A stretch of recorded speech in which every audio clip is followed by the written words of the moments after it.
Salut à tous! C'est Brothers in Cards. On se retrouve pour une ouverture exclusive du set de démarrage Final Fantasy XIII. Donc voilà, ça existe au Japon depuis 2011. Et puis en France, ça vient d'arriver. Là, c'était annoncé au début pour le mois d'août.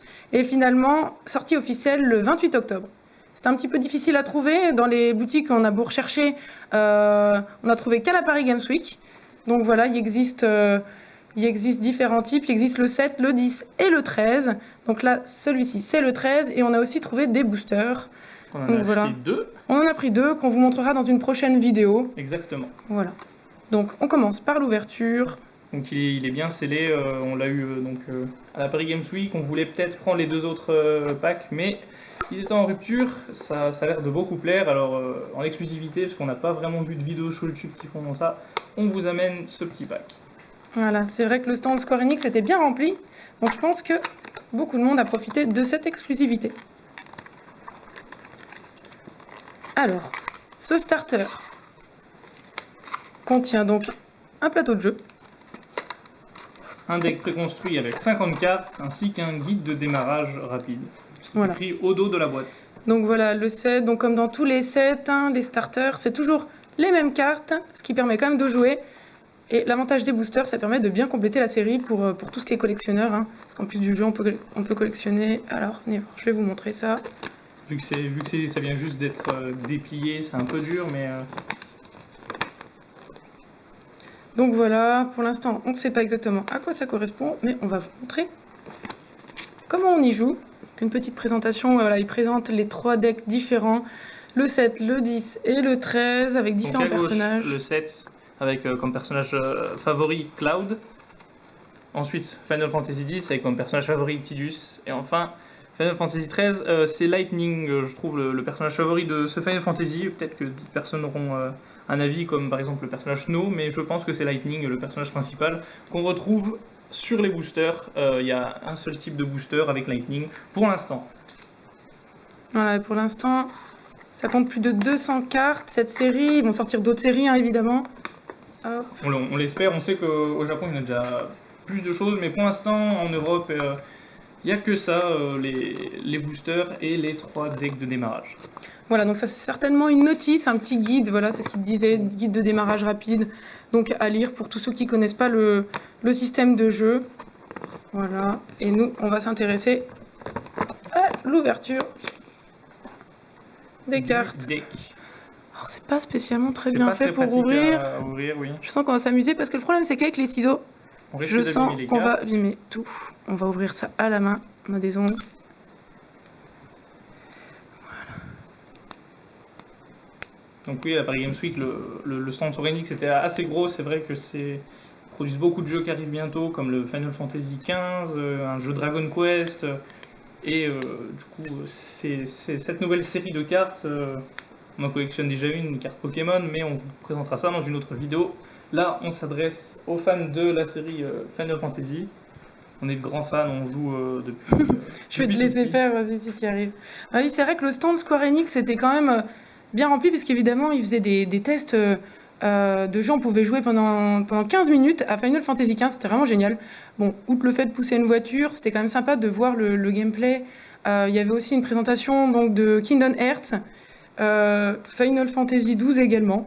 Donc comment que ça s'appelle déjà?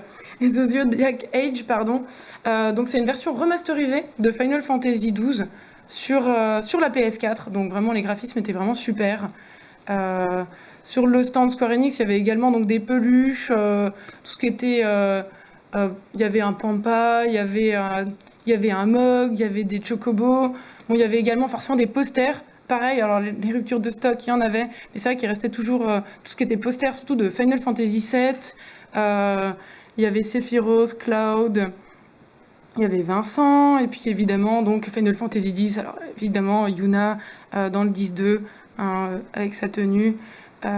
Et puis donc voilà. C'est vrai que c'était vraiment avec les vitrines un beau stand. Donc vraiment à voir pour la Paris Games Week. Donc voilà, donc ouais, et apparemment les sets de démarrage, je sais pas ce qu'il y a de plus facile à ouvrir. Hop, donc voilà. On va vous les présenter. Donc pour le commençant, évidemment, c'est le booster de Final Fantasy XIII, donc forcément Lightning en avant du starter. Donc ouais, il y a pas mal de cartes. Voilà, donc Lightning. Donc la carte, c'est vrai qu'au toucher, c'est quand même encore différent des cartes Pokémon. C'est un côté un petit peu plastique, mais assez épais, hein. C'est des cartes qui paraissent vraiment solides. Ça fait pas cartonner, c'est très très épais. Donc comme tout deck de démarrage, comme je vous disais, il y a forcément plusieurs cartes similaires pour pouvoir bien jouer. Donc après, attention aux collectionneurs, parce que si vous échangez, ce sera peut-être plus difficile de jouer de manière équitable. Voilà, donc les Lightning. Gilgamesh. Voilà. Je connais pas, j'ai déjà entendu parler de ce personnage. C'est vrai que c'est pas le personnage le plus connu, mais voilà. Donc forcément des doubles pour jouer. Des doubles évidemment. Ah, Noël. C'est vraiment sympathique de le voir. Donc oui, dans les boosters, on vous invite à regarder la future vidéo des boosters, parce que forcément, dedans, il n'y aura pas de double 3 fois la même carte, et puis peut-être des cartes très rares, on ne sait pas. Pour l'instant, on n'a pas encore tourné la vidéo, ça arrivera juste après. Il me semble qu'ils appellent ça les cartes premium, je pense, qu'à mon avis, c'est des cartes assez brillantes, des holographiques, on peut appeler communément comme ça, quand on ouvre des cartes Pokémon. Voilà, donc encore des personnages un peu moins connus. Exactement. Voilà, dis donc, ça fait quand même un beau set de démarrage, hein, 50 cartes. Ça commence déjà bien. Voilà. Donc nous, c'est pour la collection, ce sera également pour jouer. Donc on va vraiment s'intéresser au système de combat, enfin de jeu. Et invocation. Oh. Non, on a du bol que les illustrations sont relativement belles. On a des personnages comme là, on voit Lightning sur l'invocation, c'est vachement beau. Voilà. Bon, je suis désolée, hein, je montre un petit peu les cartes en dessous, mais c'est vrai que comme je vous disais, c'est un gros deck. Donc on n'a pas forcément que des cartes de Final Fantasy XIII. Là, on peut voir qu'il y a le numéro correspondant au Final Fantasy. Par exemple, là, on a le magicien. Et donc ça vient de plusieurs Final Fantasy, mais c'est plus un deck centré sur Lightning et sur Final Fantasy XIII, mais il n'y a pas que des cartes de ce jeu-là. Oui, je pense qu'ils incluent un petit peu tous les Final Fantasy, y compris les Final Fantasy avant le 7, je pense. Oui. Voilà, donc si... C'est vrai, il y a beaucoup de doubles, mais on a besoin pour jouer, et puis 50 cartes, c'est pas mal. En plus, on peut remarquer qu'elles sont en bon état, parce que parfois certaines cartes qui sortent des boosters ou des packs peuvent être un peu abîmées, oui, mais là, c'est vrai. L'état est nickel. Oh, Snow, ah, je disais, Snow, super. Peut-être le deuxième personnage le plus important de Final Fantasy XIII. Ah, tu trouves? Oui, j'aime beaucoup ce personnage. Ah, des fois qu'on essaiera, je sais pas exactement de quoi sera composé.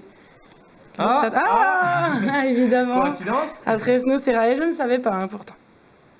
C'est beau, ils nous mettent un petit reflet en fond, malgré qu'il reste assez sobre sur le décor en fond.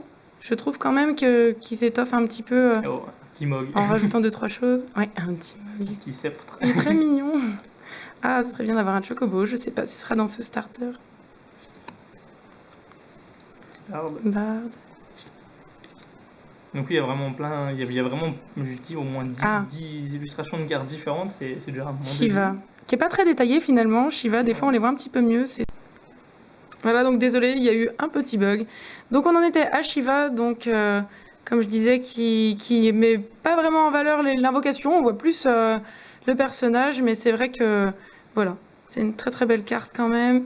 Un personnage principal. Donc juste après les invocations, l'invocateur. Pareil en 2 cartes. Le chevalier noir. Attention. Bien remarqué la différence entre les deux chevaliers noirs.